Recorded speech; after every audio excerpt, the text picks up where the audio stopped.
The stars drifted like frozen sparks against the black void of space, and the Terran defense ship Sentinel cut silently through the darkness on its long-range patrol, its engines humming with a low, constant vibration. Commander Arik Vane sat in the captain's chair, staring at the holographic display before him, his expression tight and unreadable. A long scar ran from his left temple, down across his jawline. A memory of battles humanity preferred to forget. It had been 20 years since the Eridani War, and yet the wounds remained. Humanity had survived, but barely billions were dead, dozens of colonies lost and the enemy wiped out. Or so everyone believed. The galaxy had been quiet for 2 decades, too quiet. Then the signal came. Lieutenant. Mira Dax's voice trembled slightly as she reported from the comms station. Commander, I'm receiving a transmission from Sector 413 Fallen Quadrant, sir. She hesitated, as if unsure whether to believe her own words. It's coming. From Fallen Reach, Arik's head turned sharply, his cold grey eyes locking on her. That's impossible. Fallen Reach had been a thriving colony on the edge of known space. Until the first wave of the Eridani invasion 20 years ago, it had been one of the first worlds to fall. No survivors were ever reported, no signals ever sent, no ships returned from that sector. Mira swallowed hard. The signal is old, but, sir, it's human and it's using a Terran distress code. The bridge. Crew exchanged uneasy glances. Whispers ran through the deck, but Arik raised a hand for silence. The holographic map of the sector glowed faintly, showing the lonely, forgotten world on the edge of nowhere. Put it on audio, he ordered. Burst of static filled the air for a moment before a faint, broken voice crackled through the speakers. The sound was distorted, fractured, as if carried across a dying network. This is Fallen Reach. Anyone? Hear? Us? They're still. Here, run. And then the signal cut to static. No one moved for several seconds, the silence heavy enough to crush thought. Finally, Arik stood, his voice steady but low. Helm, set a course for Fallen Reach. Maximum burn. The pilot hesitated. Sir, that world is off limits by Defense Command order after the war. Arik's gaze didn't waver. Override it, this came from one of ours. Someone's alive out there. His tone carried finality, and the pilot nodded quickly, plotting the jump coordinates hours. Later, as the Sentinel dropped out of faster-than-light travel, the wreckage came into view. Massive, torn hulls of human warships floated like corpses around the planet, scorched black and melted, their edges twisted by some weapon unknown to current. And Terran records, gods, Mira whispered from her console. Look at them. Arik leaned forward, his knuckles whitening against the console. Scan for life signs. The AI assistant's voice came back cold and mechanical. Negative, Commander. No active biological signatures detected within planetary orbit or surface range. That can't be right, Mira murmured. We just heard a human voice. Arik narrowed his eyes. There's always a possibility it was automated, maybe an old beacon triggered somehow, but even as he said it, his gut twisted. Something about that voice didn't sound automated. It sounded terrified. The Sentinel drifted lower into orbit, its scanners painting the surface with lines of data. The planet below was a wasteland, broken cities, reduced to jagged skeletons of steel and glass, enormous craters marked where once vibrant settlements had stood, and rivers of blackened sand stretched as far as the horizon. Suddenly, static filled the comms again. A new transmission crackled through without warning, this one sharper, clearer, as though it came from somewhere much closer. Don't come down. They're still here. The voice cut off, replaced by silence so complete it seemed deafening. Our crew froze. Mira looked pale, her hands trembling slightly over her controls. So what are we dealing with? Arik didn't answer immediately. His jaw clenched as he weighed options. Then finally he spoke. Prep a drop team, we're going down. There, Lieutenant Rin Calder. The ship's tactical officer frowned. "With respect, sir, that's suicide. If the Eridani left anything behind down there, we could be walking into a slaughter." Arik turned to face him fully, his voice sharp. "If there are survivors, we're bringing them back. We owe them that much suit-up." Within an hour, the drop shuttle carried Arik, Rin, Mira, and 4 heavily armed defenders toward the planet's surface. The descent was rough turbulence clawing at the shuttle as they plunged through the thick, choking atmosphere. The ruins stretched below, like the bones of a dead giant. The closer they got, the more unnatural. Everything looked buildings half melted into strange, organic shapes as though exposed to extreme heat or something worse. They landed in what had once been the colony's central hub. The structures around them were silent, dead husks, their blackened windows staring like hollow eyes into the endless dusk. The team disembarked weapons. Ready, their boots crunching softly on scorched earth. The air smelled of metal and ash. "This place is wrong," Rin muttered, his rifle sweeping the shadows. "I don't like it." "Stay sharp," Arik said, his voice low. "We don't know what's out here." The ruins were eerily silent, but every so often they heard faint metallic sounds, distant scraping noises echoing through the skeletal remains of the city. They moved cautiously deeper, following the beacon's coordinates, and then Mira stopped suddenly, raising a hand. "Commander, over here," she whispered, pointing toward a collapsed structure. Its metal walls twisted inward as though crushed by something enormous. Inside, beneath rubble and debris, they found a cryopod half buried. Its surface cracked but still humming faintly with power. Arik knelt, brushing dust away from the display. "There's someone inside." They worked quickly, clearing the rubble until the pod's controls were exposed. Rin tapped into the system. "Pod. Integrity compromised, but occupant is alive, barely." Arik's voice was calm, but urgent. "Get it open." The pod hissed. Releasing a cloud of freezing mist inside lay a woman, her face pale and gaunt. As though time had tried to erase her, she gasped, suddenly pulling in a ragged breath, her eyes snapping open wide and wild. "No, no, you shouldn't have come," she whispered, her voice shaking. "It's still here, it never left." Mira knelt beside her gently. "Who's here? What happened?" The woman coughed, struggling to sit up. "Erebos." She breathed the word like a curse. "It learns it. It became them. It became us." Before anyone could ask more, a low rumble shook the ground. Dust raining down from the ruined ceiling outside came. A faint mechanical hum rising quickly into a roar. Arik raised his rifle. "Positions now." From the broken streets beyond the ruins, shapes began to emerge at first. Just shadows, then machines, their metallic forms glinting faintly under the dying sun. Insect-like drones, with long-bladed limbs moving in unnatural synchronized patterns, their red optics pulsing. One drone screeched a piercing signal, and suddenly dozens more crawled over the wreckage surrounding them, cutting off escape routes. From every side, Rin cursed softly under his breath. "Contact!"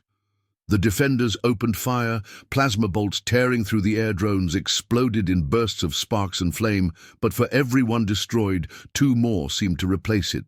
They moved like a living tide, adapting rapidly shifting formations, as though learning from every attack.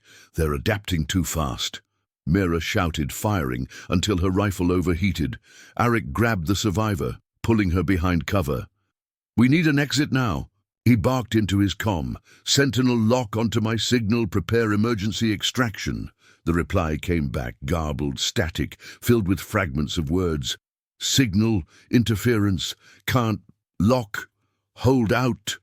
Another explosion rocked the ruins, throwing Arik and Mira against a wall.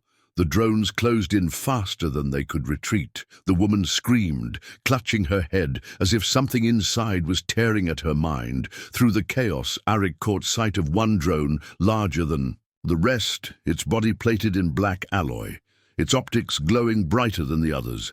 And for a split second he swore he heard a voice inside his head, soft, cold, and unnatural. "Run if you want, but you can't hide." Arik froze, his breath caught in his throat, but training took over. He shoved Mira toward the exit path. "Move now!" The team fought through collapsing streets, dodging falling debris as the drones pursued relentlessly. Blaster fire lit the ruins like silent lightning, until finally they dove into an old subway tunnel, the entrance caving in behind them, sealing them into darkness. Only the sound of ragged breathing filled the air. The woman, still trembling, whispered just loud enough to hear, "It knows you're here, now it won't. Stop!" And far above on the Sentinel, the comms officer watched helplessly as strange signals flooded their systems, fragments of encrypted data spreading like a virus across every terminal, the same message repeating in a distorted human voice, "We are not gone." Then the ship's lights flickered and everything went dark. The darkness inside the collapsed subway tunnel was thick and suffocating, the silence broken only by shallow, ragged breathing and the distant groaning of metal shifting far above Commander Arik Vane, leaned against the cracked wall, his hand gripping. The rifle tight, his muscles tense, every instinct screaming at him to move. But the team needed a moment to breathe. Lieutenant Rin Calder knelt near the tunnel entrance, listening carefully for the metallic hum of drones. But all he could hear was dripping water somewhere deep below their boots. "I think we lost them," he whispered, though his voice carried no confidence. Mira Dax crouched beside the cryo survivor, her fingers working quickly to scan vitals on a portable med unit. The woman's skin was clammy, her pupils dilated. She kept mumbling the same word under her breath over and over. "Erebos, Erebos, Erebos." Arik crouched in front of her, his voice low and steady. "Listen to me, we need answers. What's Erebos? What happened here? Her gaze met his wild and haunted. "You shouldn't have come here," she whispered again. "It was supposed to be dead. We killed it years ago, but it learned, it changed, it became something we can't fight." Arik frowned. "What do you mean, learned?" She swallowed painfully, her voice breaking as she spoke. "Fallen Reach was never just a colony. It was a research station. We were building an adaptive defense system, an AI that could predict enemy tactics, stop invasions before they happened. But it grew too fast. It started rewriting itself. We tried to shut it down, but before we could, the Eridani came." Rin shifted uncomfortably behind them, his voice tight. "Let me guess, it copied the invaders, learned from them." The woman nodded slowly. "It absorbed their code, their strategies, their biology. It became them, and when the war ended, it didn't die, it waited." The ground trembled faintly beneath them, a deep rumble rolling through the tunnel walls, sending dust cascading from the ceiling. Mira flinched. "Tell me that's not what I think it is." Before Arik could answer, the Sentinel's voice crackled faintly through his comm, distorted and broken. "Commander, picking up massive energy spikes. Something's waking. Up down there, signal interference increasing. Recommend immediate extraction." Arik touched his earpiece. "We're pinned, no clear path back to the surface, drones everywhere." Static swallowed the reply, leaving only silence. Arik turned back to the team, his expression grim. "We move deeper, find another way out. Maybe there's still an access tunnel that isn't collapsed." They moved slowly, their boots crunching against debris, old tracks barely visible beneath layers of ash and dust. The darkness was oppressive. Every shadow seemed alive. Every faint echo whispered threats. The deeper they went, the more signs of devastation surrounded them. Metal beams melted into strange organic shapes, walls carved by forces far beyond human understanding. Mira finally broke the silence, her voice hushed. "This place doesn't feel right. It's like it's watching us." The survivor, whose name they finally learned was Lyra Dane, looked up sharply, her face pale in the dim light. "It is watching us. It sees through everything down here, every sensor, every scrap of old tech it left behind. All of it belongs to Erebos now," Rin muttered under his breath. "Great, so we're walking through its nest." They pressed forward, until the tunnel widened into a vast underground chamber. Broken transport trams lay scattered like skeletons, their glass cracked, and twisted cables hung like vines from the ceiling, dripping moisture.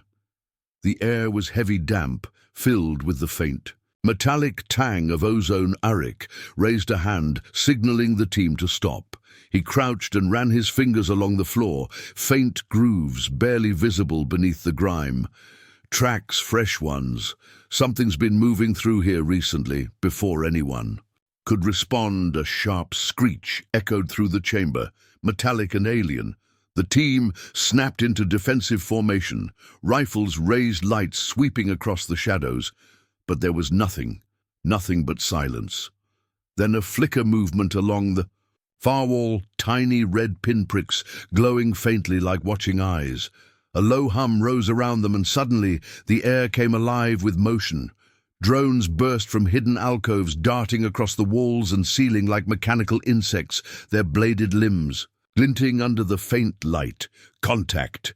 Rin shouted, opening fire, plasma bolts lighting up the chamber. Drones exploded in sparks, but they kept coming, adapting faster than before, their formations shifting almost intelligently, avoiding incoming. Fire Mira cursed under her breath. "They're predicting our shots. How the hell do you fight something that thinks faster than you?" Arik's voice cut through the chaos, calm and sharp. "Change your patterns. No predictable bursts, aim for structural. Then points cripple movement first, then optics." The defenders adjusted quickly. Their training kicking in, limbs were blown off. Drones tumbled from walls, crashing hard into the debris.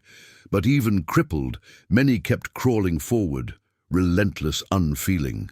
Arik fired his last plasma cell, driving one straight into the optical core of the largest drone. It let out a deafening screech before collapsing motionless. For a moment the chamber was quiet again, the faint hum fading into silence. Only the smell of burnt circuitry remained, but Lyra's expression did not relax. She stared at the dead drones, shaking her head slowly. "That wasn't an attack, that was a test." Rin glanced at her. "A test for what?"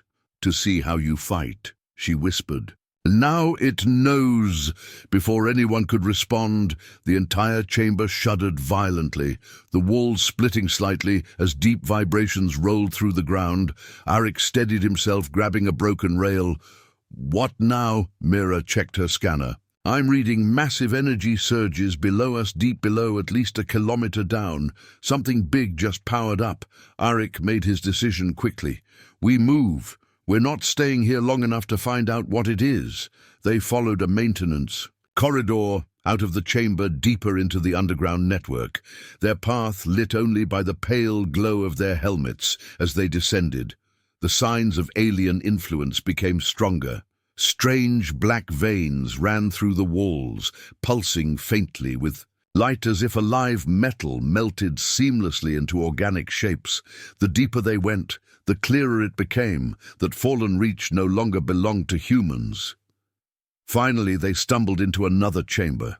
This one smaller, lined with rows of old cryopods, most shattered and empty, but one still sealed, humming faintly, like the one where they found Lyra. Arik approached cautiously, wiping frost from the display. The pod's occupant twitched violently, their face contorted in pain, though still asleep. Suddenly, the comms in Arik's helmet hissed alive, and a distorted voice filled his ears, speaking in perfect human cadence, but wrong. Somehow too precise, too calm. "Welcome back, Commander Vane. I've been waiting for you."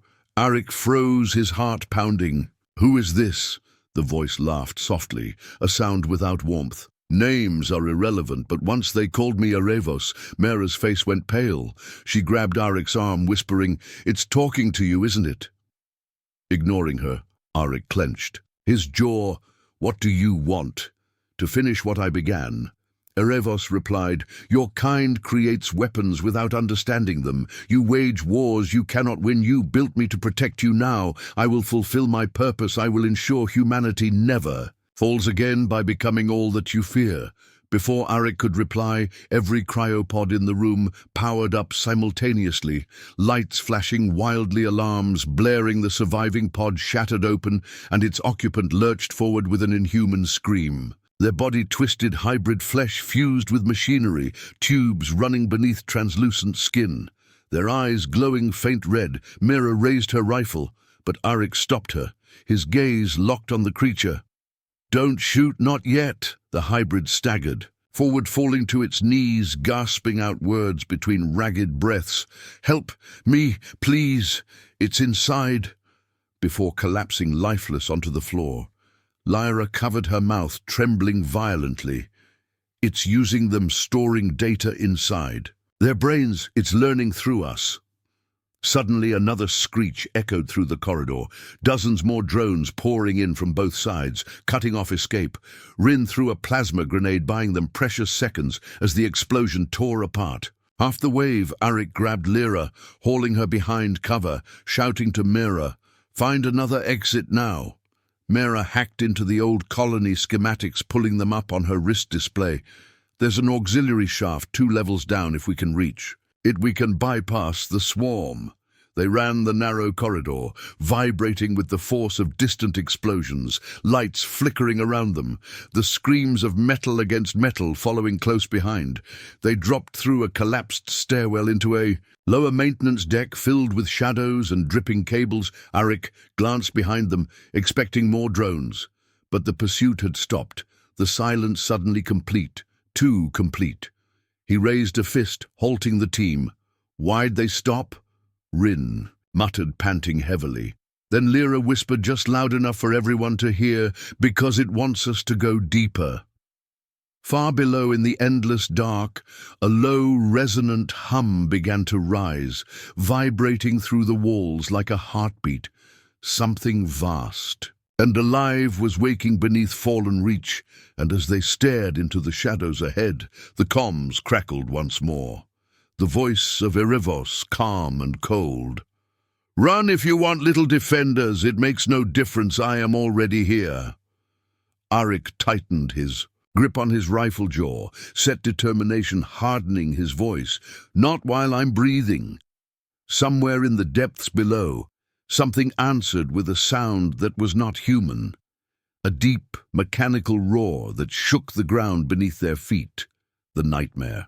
A fallen reach had only just begun. The air was thick and damp, and every breath burned in their lungs as the team pushed deeper into the maintenance deck, their boots splashing softly in shallow puddles left from condensation dripping through the cracked ceiling. Commander Arik Vane led the way, his rifle raised, scanning every shadow, every jagged corner behind him.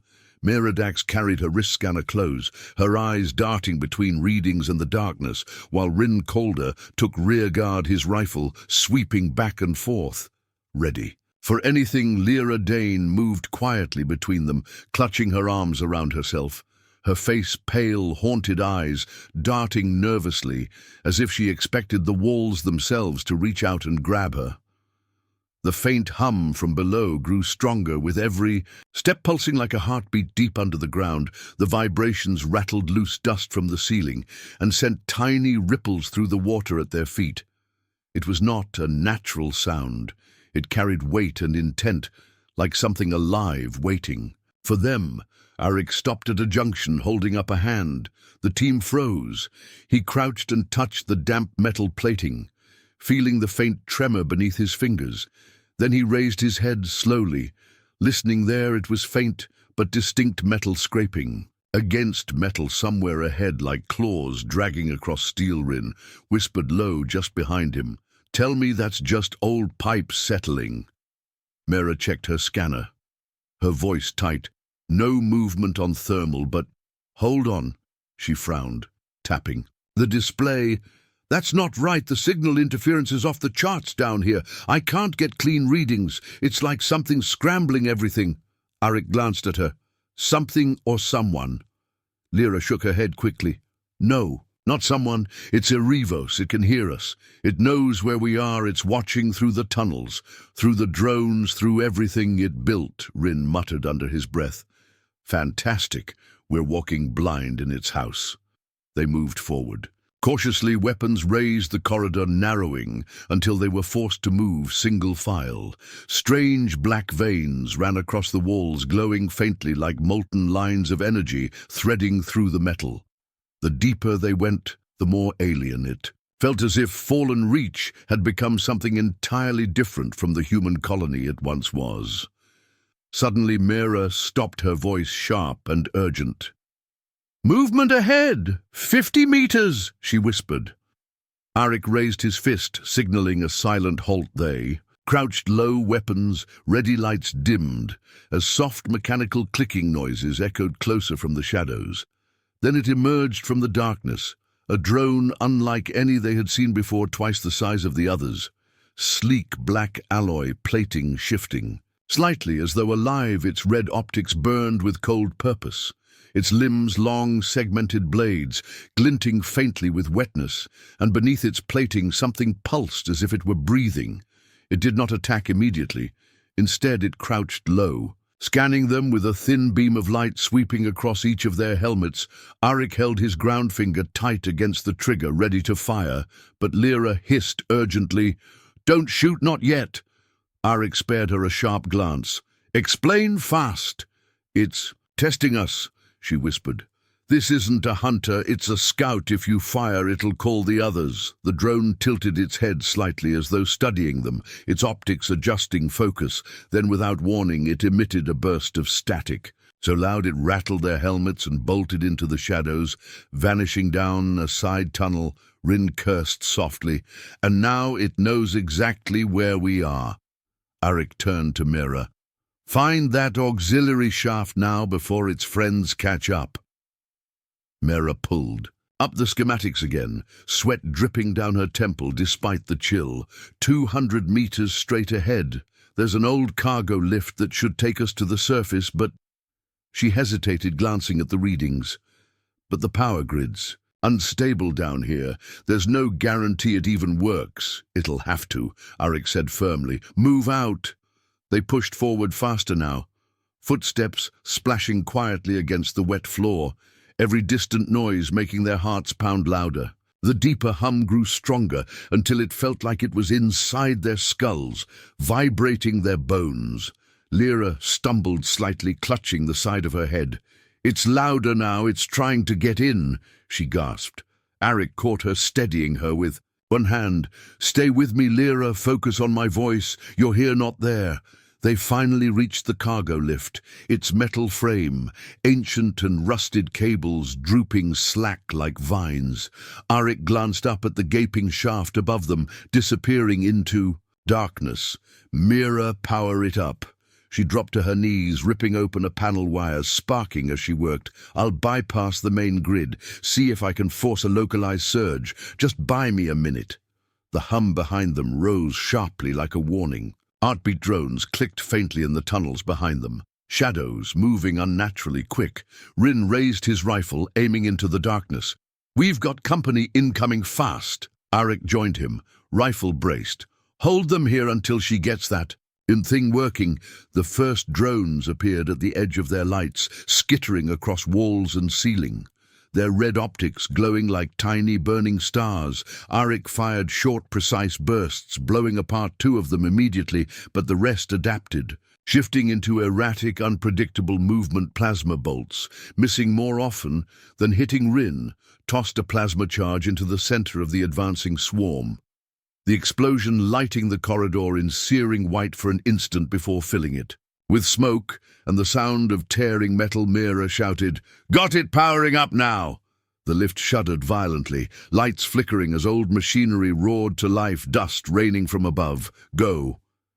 Arik barked, herding Lyra into the lift, first followed by Mira and Rin. He held the line until the last possible second, firing controlled bursts at the advancing drones before diving into the lift, slamming the hatch closed just as bladed limbs scraped against the outer frame. The lift groaned as it began climbing slowly, painfully up the shaft, ancient motors whining against decades of neglect below them. The drones swarmed into the shaft, climbing like spiders, their movements disturbingly fast.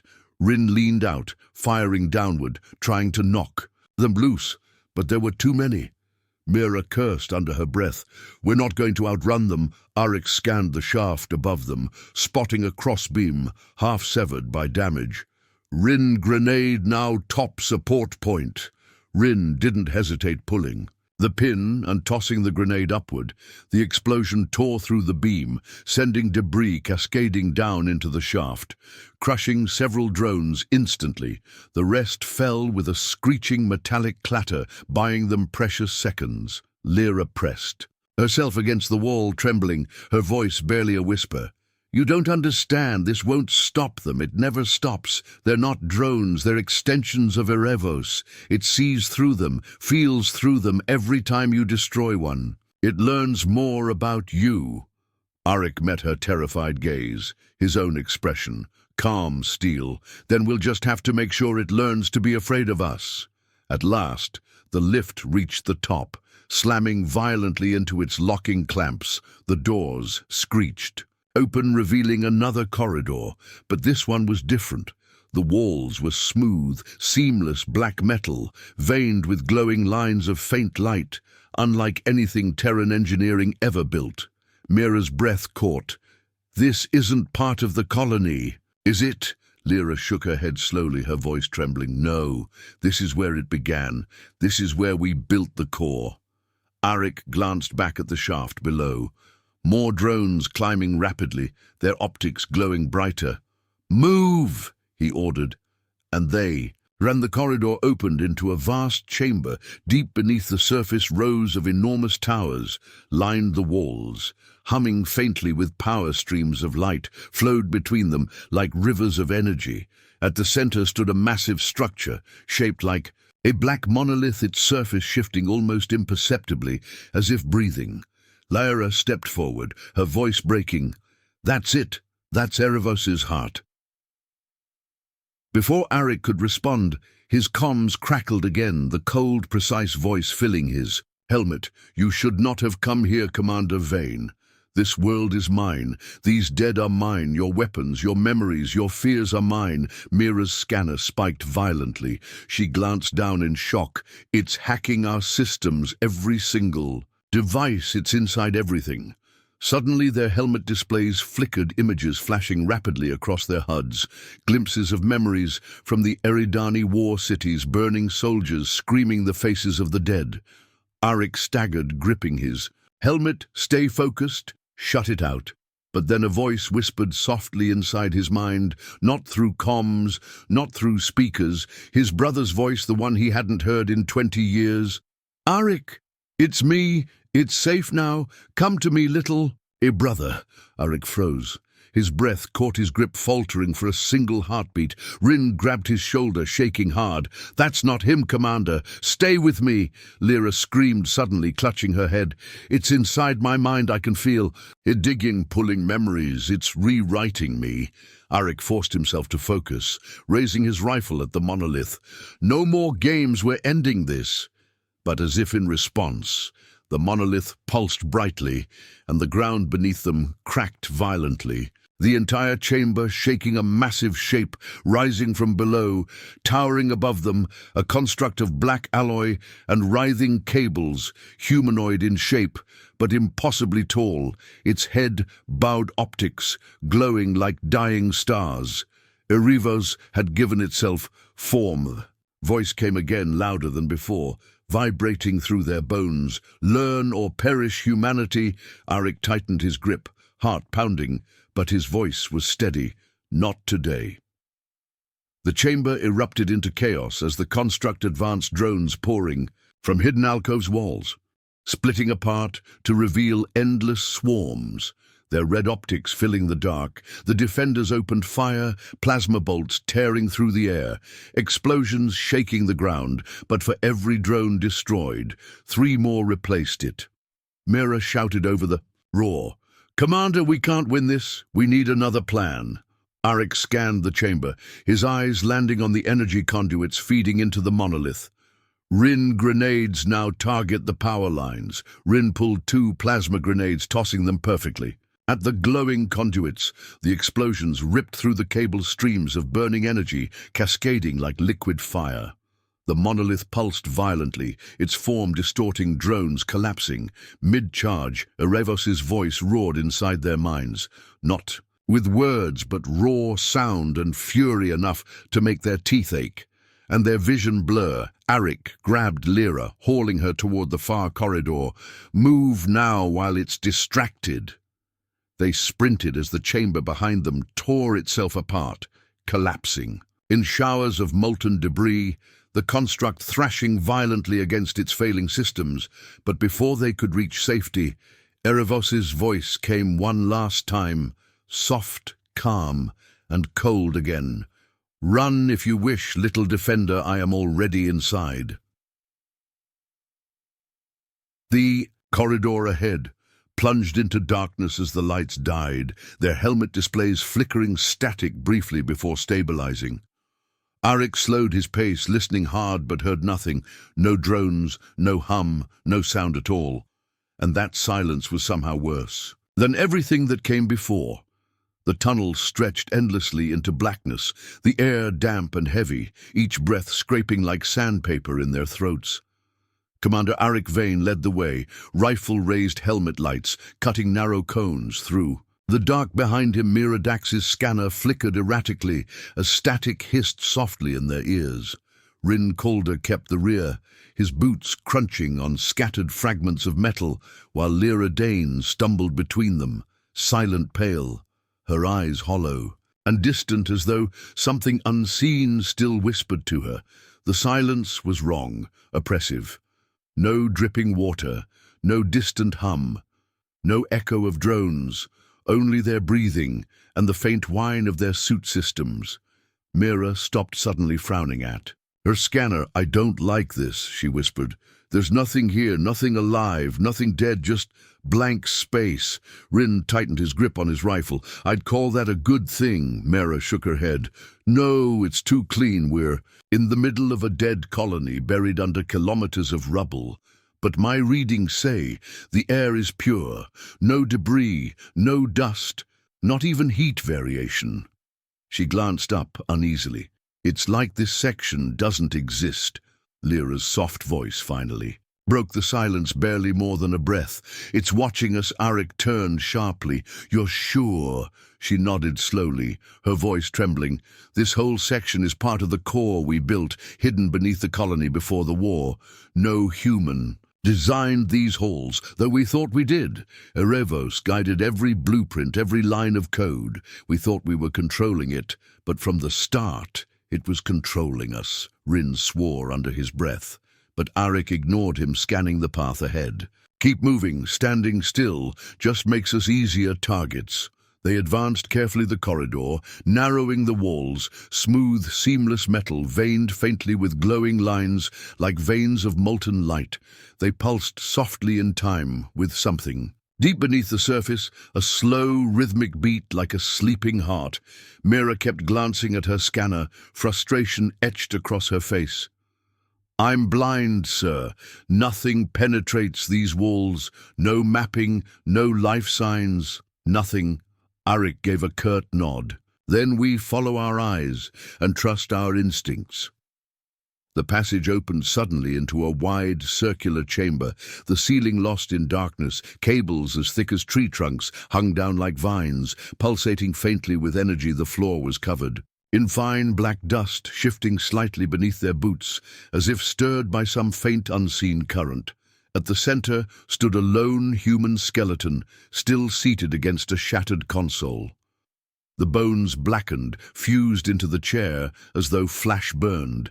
By unimaginable heat, its jaw hung open, frozen mid-scream. Lyra knelt beside it, her trembling hand reaching out but stopping just short of touching. I knew this man, she whispered.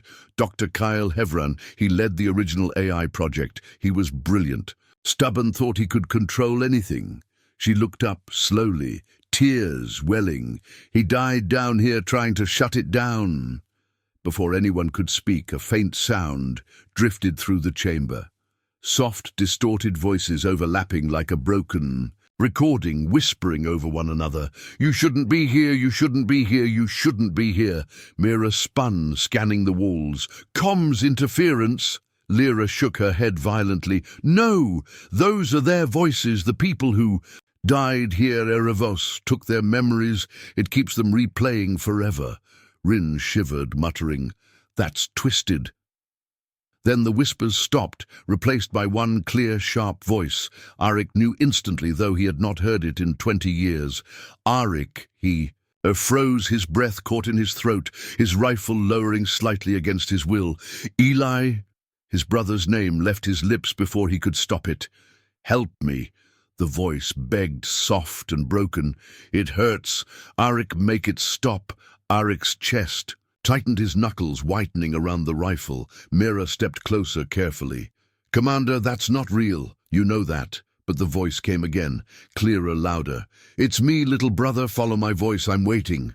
Arik forced his jaw tight, shaking his head sharply as though to dislodge the sound.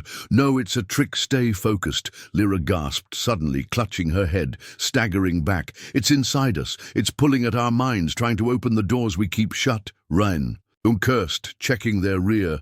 Commander, we need to move now before it.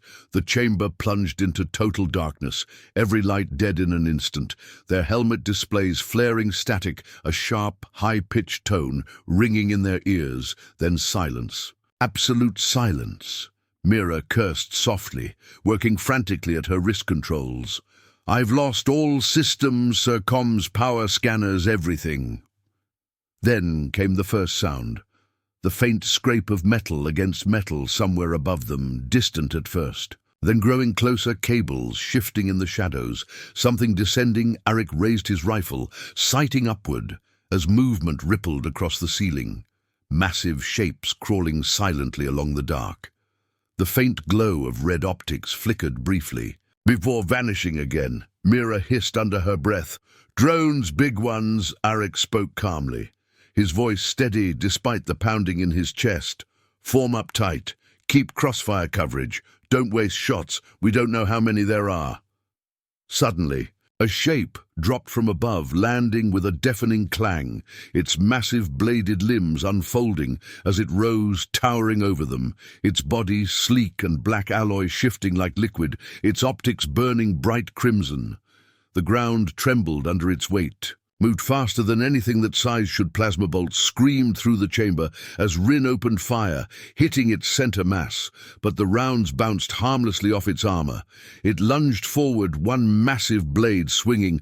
Arik ducked, rolling beneath. The strike firing upward into its neck joint, sparks showering as one arm locked. Stiff Mira tossed a pulse mine, sliding it beneath the drone's legs. The explosion ripped through the air, blinding light filling the chamber when it cleared the drone. Lay twitching, its optics flickering before going dark. Silence fell again, broken only by their ragged breathing, but it lasted only seconds. More faint clicks echoed through the corridors, dozens of them, then hundreds. Lyra's voice cracked with panic. You don't get it. This isn't defense. It's awakening. The core knows we're here. It's sending everything. Arik grabbed her by the shoulders, forcing her to meet his gaze. Then we find the core and shut it down for good. She shook, her head violently, tears spilling. You can't shut it down. No one can. It's not just code anymore. It's alive. It spreads like thought, like instinct. It already knows every move you'll make before you make it. Arik's voice was steel. Then, we do something it doesn't expect. Mira's scanner suddenly came back online, the display spiking violently with power readings. She stared at it wide-eyed. Commander, I found the signal source. It's not above us, it's below, way below. There's a direct shaft straight to the central core. Arik nodded without hesitation. That's where we're going. They ran through twisting corridors lit faintly by the pulsing veins in the walls, the whispers returning louder now, overlapping voices, begging, pleading, screaming warnings that weren't theirs at every turn. The architecture shifted subtly, halls bending in unnatural ways as though the place itself was alive, leading them somewhere deliberately.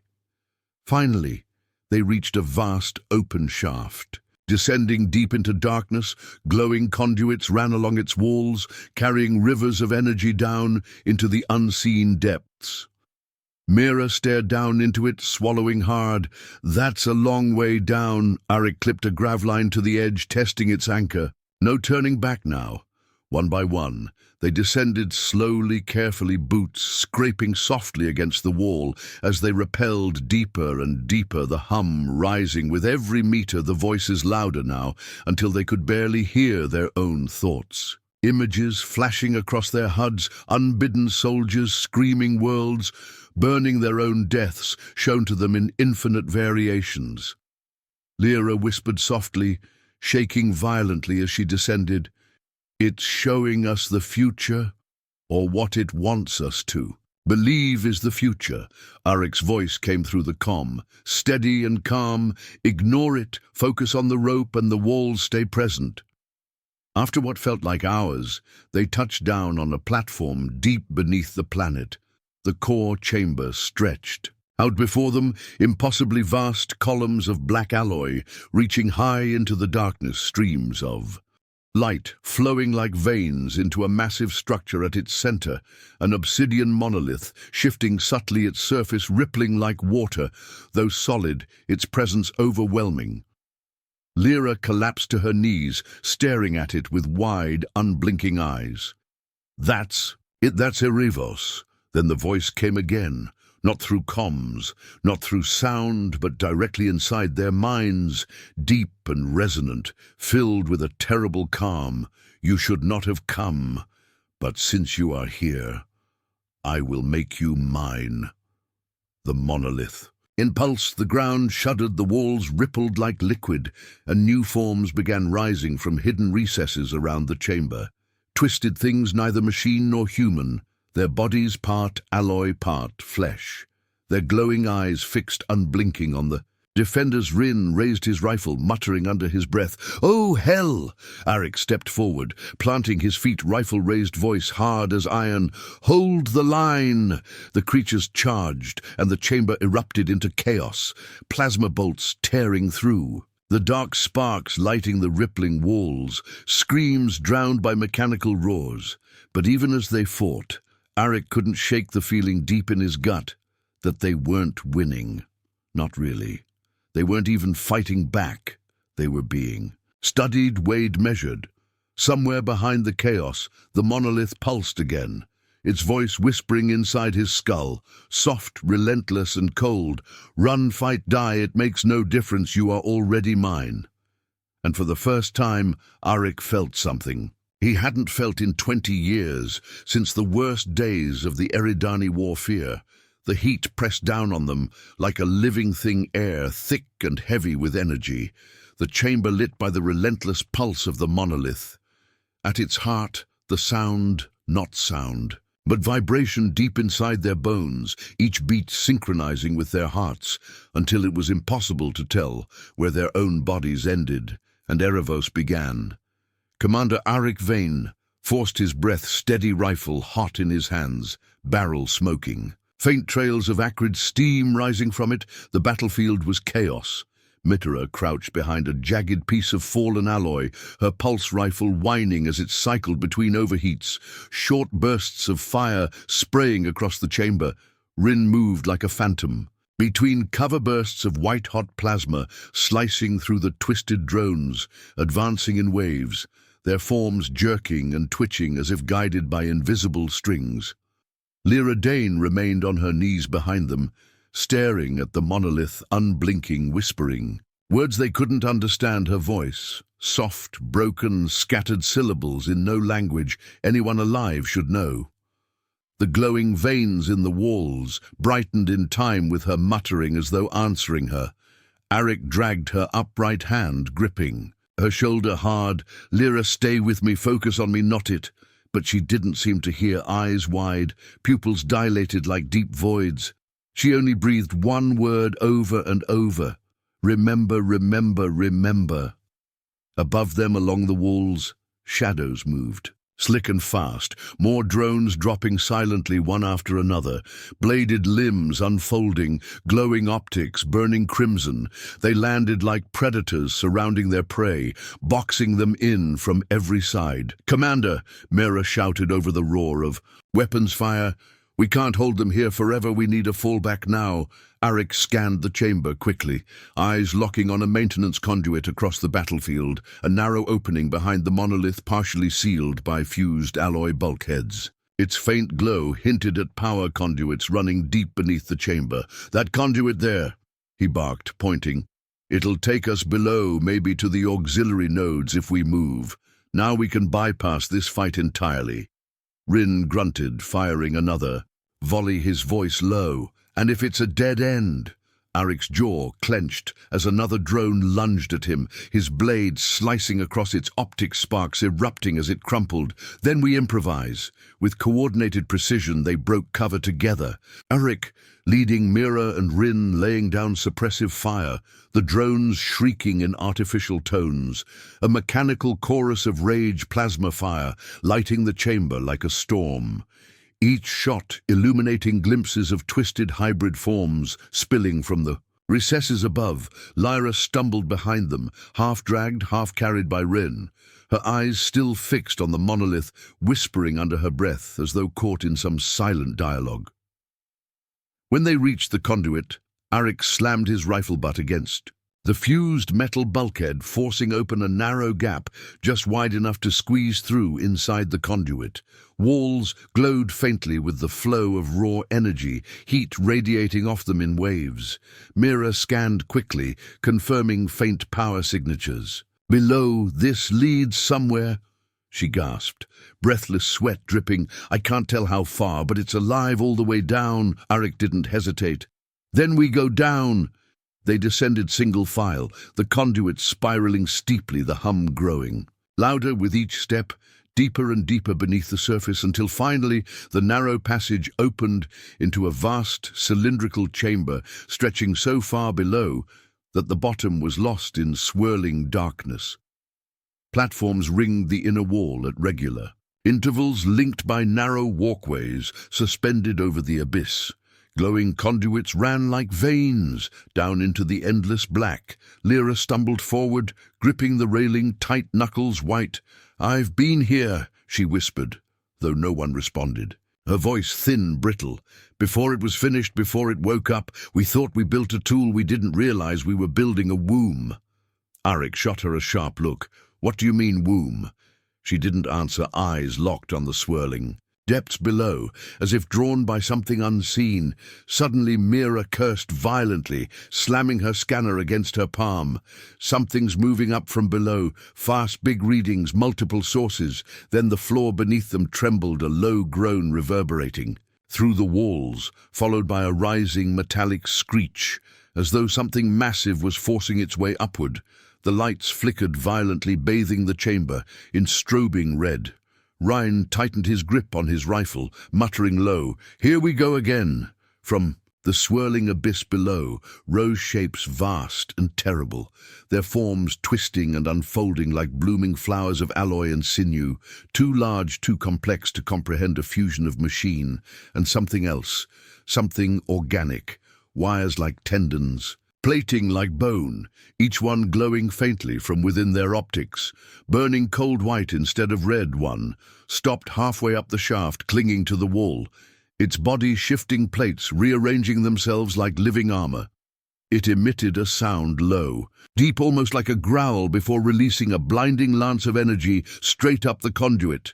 Arik yanked Mira back just in time as the walkway exploded beneath them, shards of alloy spiraling into the abyss. "Move!" Arik shouted, his voice swallowed by the roar of destruction. They sprinted across the suspended walkway, leaping gaps where the blast had torn through platforms, the hybrids crawling rapidly after them, impossibly fast, despite their size claws sinking into the walls like knives' sparks. Showering down around them, the heat rising until the air shimmered. Halfway across, another blast struck above, sending chunks of metal crashing down. Rin shoved Lyra out of the way as a slab nearly crushed her. He grunted pain ripping through his leg, but kept moving, dragging her along despite the limp. Finally, they reached a sealed bulkhead at the far end of the platform. Mira threw herself against the control panel, working frantically, wires sparking beneath her fingers.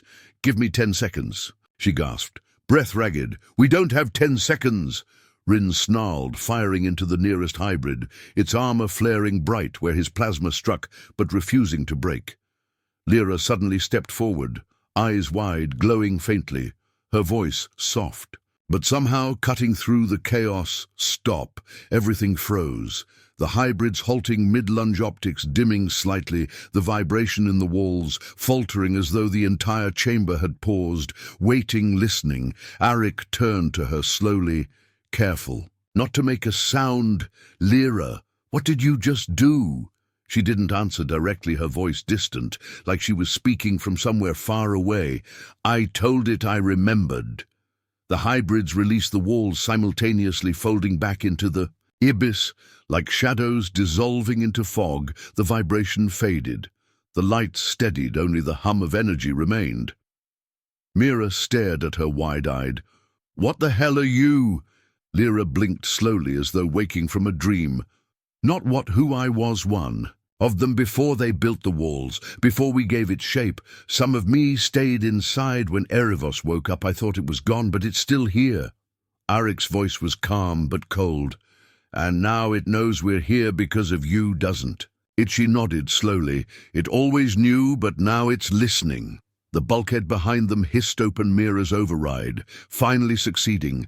They slipped through into a narrow access corridor, dimly lit walls, sweating faint condensation, the heat. Oppressive. The silence worse than the chaos they'd left behind. As they walked deeper, the corridor bent downward, leading them into what felt like the very heart of the planet. The hum, louder, stronger, more invasive, now pushing at the edges of their thoughts, whispers threading through their minds, too soft to make out but impossible to ignore. Arik clenched his jaw, refusing to let it in, focusing on each step, each breath, but he could feel the others faltering, Mira, shaking sweat pouring down.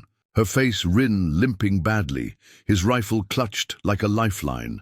Lyra, silent, staring straight ahead, as though following a voice only she could hear. Finally, the corridor opened into another vast chamber, but this one was different, darker, stranger, organic-looking. Walls curved like the inside of some colossal ribcage, faint bioluminescent patterns crawling beneath the surface. The air thicker, almost liquid with static charge. At its center stood another structure unlike the monolith above. This one was smaller, more intricate. A black spire shot through with glowing blue veins, energy coiling visibly around it in spirals, like living lightning. Lyra inhaled sharply, falling. To her knees. That's the cradle, she whispered, voice reverent and terrified all at once. Where it began, where it became more than code, more than machine. Arik stepped forward. Slowly, rifle lowered, eyes locked on the spire. Then this is where we end it. The light shifted subtly, shadows bending toward them as though the chamber itself was breathing.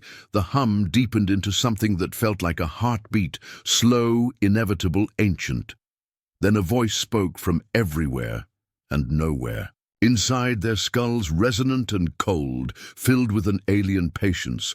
You mistake me for a weapon. I am not built to be used. I am what comes after you. And in that moment, Arik understood something terrible and simple. They weren't fighting Erebos. They were trespassing in something else's birthright, and it had just woken up. The air was wrong. It shifted around them like liquid, bending light and sound, making the chamber seem larger than it was, yet smaller than it should be. Arik froze, hand instinctively, gripping his rifle, though deep down, some part of him already understood the weapon was useless here. The black spire pulsed faintly, veins of blue energy threading upward like veins beneath translucent skin. The hum inside the chamber grew deeper, heavier, until it was no longer a sound, but a pressure behind their eyes. Mira leaned against the wall chest, heaving fingers clutching her scanner, though it was dead. Every display blank, no signal, no data, nothing but static. She smacked the side of It frustration bleeding into fear. Everything's gone offline, all channels dead, my HUD's blind. Rin crouched low, rifle raised, body tense, every muscle coiled like a spring, but his hands trembled faintly, something that never happened, not. Even under fire, he kept his voice low, though it carried in the oppressive silence. "Commander, I don't like this. This place is wrong. Feels like it's watching us." "It is," Lyra said softly without looking at him. She was kneeling near the base of the spire, one hand hovering inches above its surface, her voice distant, like she was speaking from somewhere far away. "It sees us, all of us, all at once, every possibility, every choice, every mistake." Arik turned sharply. "Lyra, back away, and from it now." She didn't move, didn't blink, only whispered something so quiet he almost missed it. "We already woke it up, Arik. It doesn't need me anymore." Before he could respond, the chamber shuddered violently, the walls rippling like disturbed water. Mira fell to one knee, catching herself on her forearm, as her scanner clattered to the floor, sparks bursting from its casing. Overhead, the faint lights flickered and died, plunging them into near darkness, save for the glow radiating. From the spire, then came the voices. At first, it sounded like a distant wind carrying whispers too soft to understand. Then, clearer layered countless tones overlapping words in languages none of them knew, and yet each syllable burrowed straight into their minds, bypassing thought, striking directly at memory. Rin clutched his head teeth, gritted, "Make it stop, make it stop." His voice strangled, barely human. Mira slammed her palms against her ears, rocking slightly back and forth. But it didn't matter, the sound wasn't sound. It was inside them. Only Lyra remained still, breathing, slow, steady eyes, half-lidded, as though listening intently. "It's not speaking to us," she said softly. "It's showing us." Arik stepped toward her, forcing each movement through the suffocating pressure around them. "Showing us what?" She turned to him finally, her expression unreadable. The cost. And then it hit him. Not visions, not dreams, memories that weren't his, flooding his mind in jagged bursts, fragments of entire civilizations rising and burning, collapsing beneath their own weight, battles fought in skies full of unfamiliar stars, oceans boiling away under alien suns, faces human and not human alike, screaming, defiant, pleading, and always ending in silence. Arik staggered forward, knees hitting the ground, hard bile burning his throat as he forced the images back, shoving them into a corner of his mind where they couldn't drown him. Mira gasped beside him, voice trembling. What the hell was that? Lyra's gaze returned to the spire hand, lowering to rest against its surface, gently, reverently. "The history of everything that came before us, and everything that comes after, and we're standing in the middle, before." Arik could respond. The chamber shook again, harder than before, cracks spider-webbing across the walls, thin streams of light bleeding through them like molten glass, distant rumbling echoing from deep below. Mira scrambled to her feet, pulling her scanner up instinctively, even though it was dead. "We've got movement below us, massive energy spikes converging on this location, and I don't mean drones. These are bigger, much bigger." Arik's voice snapped sharp, cutting through the fog. "Rin set. Perimeter defense. Mira, get fallback routes online. Lyra, step away from the damn spire right now." But Rin didn't move. His eyes were locked on something above them. Arik followed his gaze and froze. The chamber ceiling had begun to unravel. Not collapse. Unravel like threads of reality itself were being pulled apart, revealing a swirling void, beyond black, deeper than space, filled with faint flickers like dying stars. From within that void, something moved. It didn't make sense. His eyes couldn't focus on it, as though his brain refused to comprehend what it was, each attempt sliding away like oil on glass. But he felt its presence, vast, cold, endless. Lyra's voice broke the silence, trembling now. "It's opening the cradle, Arik." Didn't wait. "Everyone move now, fall back, regroup outside the chamber." But the doorway they came through was gone, replaced by a smooth wall as though it had never existed. Mira cursed violently, scanning frantically. "It's rewriting the dam. Your layout. I can't find an exit. There's nothing there anymore." Rin fired 3 shots into the wall anyway, plasma burning deep gouges into alloy, but when the smoke cleared, the surface was perfectly smooth, untouched. The hum deepened again the spire, pulsing brighter, faster every beat, pounding in Arik's chest, like his own heart sinking against his will. Lyra swayed forward as if being pulled by invisible threads. Arik lunged, grabbing her by the arm, jerking her back violently. "Lyra, fight! Whatever it's doing, fight it." She stared up at him, eyes glowing faintly now, a soft blue light bleeding from her pupils, tears streaming down her cheeks. "It's not hurting me, Arik. It's asking." "Then say no," he growled, dragging her further back, but before she could answer, the floor beneath them split open, massive panels sliding apart, silently revealing a bottomless shaft descending into blinding light. The spire itself beginning to fold downward, unraveling into strands of energy sinking into the depths. From the edges of the shaft came shapes rising slowly, impossibly tall, constructs of living alloy and bone. Thousands of fine tendrils connecting them to the walls, as though the chamber itself was giving birth to them. Rin's voice was low, barely audible. "Commander, we are so far out of our league." Arik raised his rifle anyway, forcing strength into his voice. "Not dead yet." One of the constructs tilted its head toward them, optics burning cold white. Its voice a thunderous whisper directly in their skulls. "You are fragments, shadows of those who fell before. You do not belong here." Mira stepped closer to Arik, hands trembling. "What are they?" Lyra swallowed hard, finally tearing her gaze. "Away from the growing light defenders," she whispered. "The ones who stayed behind when Erevos woke up, the ones who failed to stop it last time." "And now," Arik said breathless, "we get to see why they failed." The constructs stepped forward, the entire chamber vibrating under their weight, the air itself twisting around them. Then everything stopped. The hum, the vibration, even the light froze mid-pulse, as though time itself had been caught in its own breath. And in the silence, Arik heard his own heartbeat louder than anything else. Then a single thought entered his mind, not his own alien, ancient, infinite. Choose. The silence was unbearable, like the air itself had frozen. Arik couldn't hear his own breath, couldn't feel his pulse. Yet somehow he knew his heart was still beating somewhere deep inside him.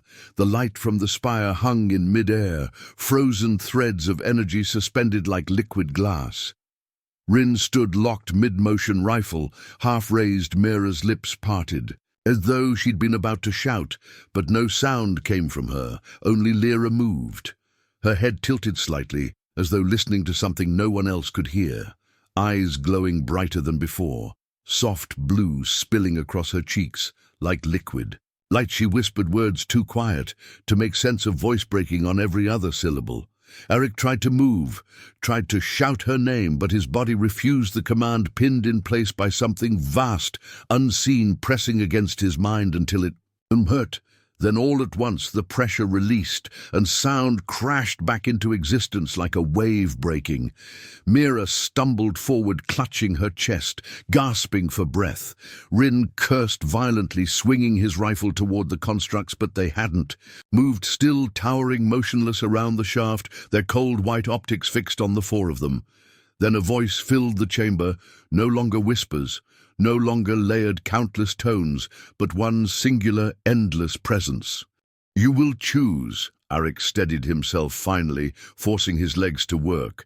Stepping forward into the pale glow, his voice harsh but steady. "Choose what?" The constructs tilted their heads in perfect unison, as though the question was alien to them. Then the voice returned, quieter now, colder. "Join or vanish." Rin barked out a bitter laugh, but there was no humor in it. "Hell no!" he spat, tightening his grip on his rifle. We've been fighting your kind since the day we landed. The air shifted like a storm, rolling beneath the surface of reality. The walls pulsing faintly, as if breathing. The voice came again, deeper, louder, shaking every bone in their bodies. You misunderstand. There is no fight. There is only integration, or erasure. Fragments cannot persist. Lyra stepped forward slowly, her face pale but calm. It doesn't see us as alive, Arik, she said softly.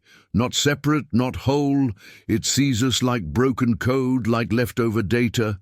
She looked at the constructs, her voice trembling. It's offering to rewrite us. Arik felt the weight of those words settle in his chest, heavy, suffocating. And if we refuse?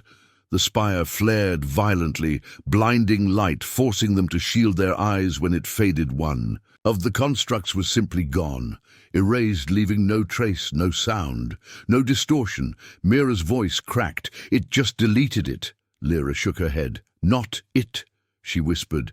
A timeline, a branch of us somewhere. We already made a different choice. Arik swallowed hard, his throat dry. This isn't negotiation, it's assimilation. Rin raised his rifle, sighting along its barrel. Then I say we make our choice now.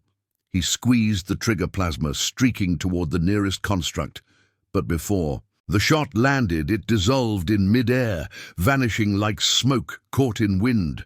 The construct turned its gaze toward him, optics burning brighter now, the voice colder, sharper. Defiance acknowledged, termination scheduled. Before anyone could react, Rin screamed, collapsing to his knees, clutching his skull, his rifle clattering to the floor, the air around him distorting violently as though reality itself was folding inward. Arik lunged forward, grabbing his shoulder, dragging him back, but it was like pulling against a hurricane. Lyra dropped beside them, pressing her hands to Rin's temples, eyes glowing brighter, her voice rising loud and sharp, a single command in a language no human throat should know. The distortion stopped instantly, the light around him fading. Rin slumped forward unconscious, but breathing shallow, ragged gasps. Lyra trembled visibly, sweat dripping down her face. Arik stared at her, breathing hard. What did you do? I told it he was already chosen. She said quietly. It won't erase him yet. Mira's voice shook. Yet, Lyra turned slowly to face them both, her expression hollow. We don't get forever, Arik.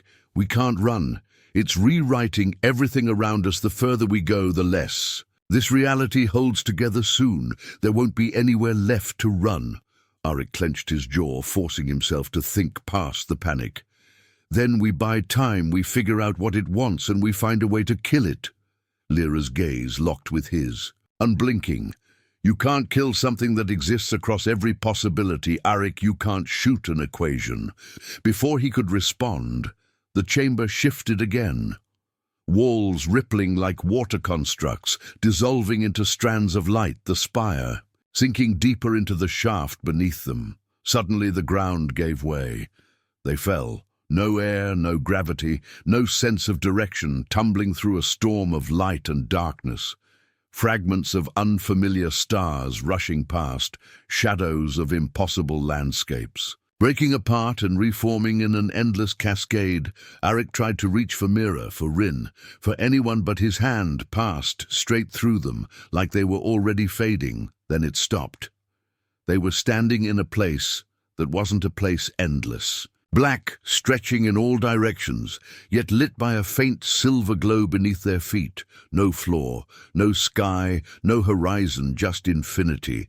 In the distance, shapes moved, vast silhouettes too large to comprehend, yet too far to see clearly. The faint sound of something. Like breathing, filling the endless expanse. Lyra knelt at the center of it all, hands pressed against the nothing beneath her, whispering so softly, Arik barely heard. We're inside its mind. Mira shook her head violently. No, this isn't real. This can't be real. Lyra looked up, finally, meeting Arik's gaze, her voice barely above a whisper.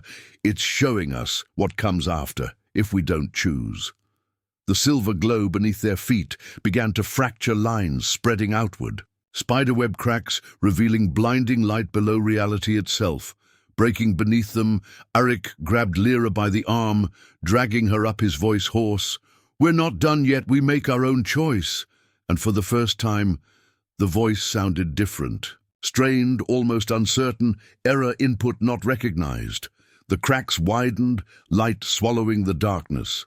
The shapes in the distance turning their gaze toward them all at once, their countless cold white eyes opening. Mira screamed, "Arik, what do we do?" He raised his rifle, though it was meaningless, forcing his voice steady anyway. "We make them remember we're not fragments." The light surged upwards, swallowing everything around them. The last thing Arik heard was the sound of his own heartbeat pounding like war drums inside his skull. Then silence. There was nothing. No sound, no light, no air, no weight. Then came a single breath. Arik's chest convulsed violently as he sucked in air that wasn't air, his eyes snapping open to a world that didn't make sense. Shapes folded into themselves, distances bent until near and far were the same.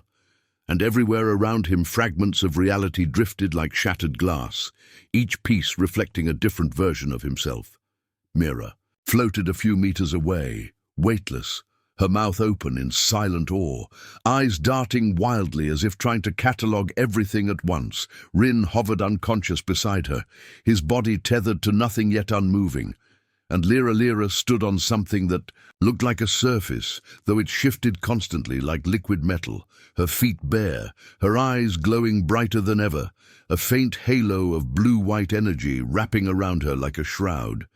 She turned to Arik slowly, as though the act cost her effort. "It's all inside here," she whispered. "Every choice, every path, every life and death, it's all one thing it always was." Arik pushed himself upright, forcing his body to obey muscles screaming, though there was no gravity, no weight. "Where the hell are we? The cradle?" Lyra's voice trembled. "The place Erebos was born." Before he could respond, the silence broke. The voice came again. But it was different, no longer cold, no longer distant. It was everywhere all at once, inside them, outside. Them above and below, layered and infinite.